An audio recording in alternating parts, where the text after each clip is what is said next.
有福之人，你終於嚟啦！今天我準備咗7句充滿智慧嘅說話，足夠受用一世，一定要記喺心入面。就算淨係讀懂3句，都可以逐一解開，心中鬱結，往後日子越嚟越順，福氣亦都會越積越厚。呢條片值得你認真睇晒。第一，人生冇最好嘅年紀，只有最好嘅心態。世界係屬於你自己嘅，同其他人關係唔大。我哋鬥唔過歲月，亦都走唔過時間。唯一可以做嘅就係用自己中意嘅方式過好當下，學識同自己和解，看淡得失，珍惜眼前擁有，唔好辜負自己。第二，人一世唔可能永不犯錯，走好自己揀嘅路，唔好成日掛念冇揀嘅另外一條路。既然已經揀定，就算做錯都唔使反覆後悔，唔好成日諗當初如果點樣就好。以你當時嘅年紀同閱歷，再揀多次，結果都一樣。唔好美化冇走過嘅路，雙眼生喺前面，唔好頻頻向後望。第三，無論別人點樣對你，你都要善待自己。立場唔同，少講說話；認知唔同，唔使爭辯。喺自己嘅世界獨善其身，喺別人嘅世界順其自然。生活風雨再大都唔緊要，只要問心無愧就得。有啲人唔使勉強挽留。第四，唔好提前焦慮，亦都唔好庸人自擾。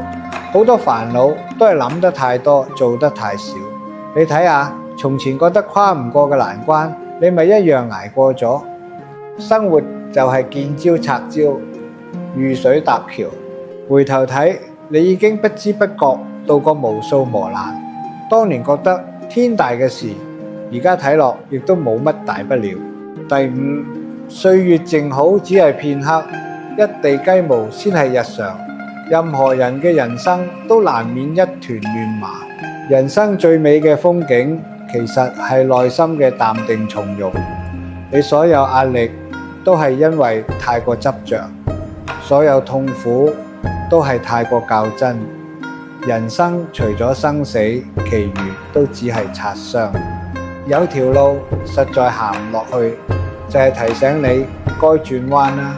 第六，緣分本來就淡薄，可以相伴一程，已經萬分感激。如果有人突然離開你嘅生活，唔好追問原因，只係佢到咗該走嘅時候。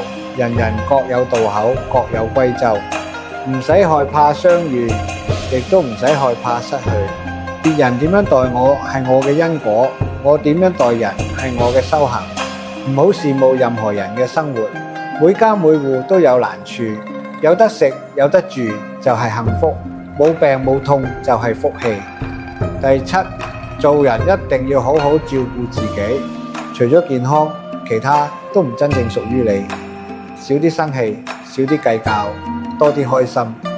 如果輸咗健康，就算贏晒全世界，又有咩意義？心情好，人先至有精神。開心就笑，攰就休息。心如果隨外界亂轉，煩惱就源源不斷。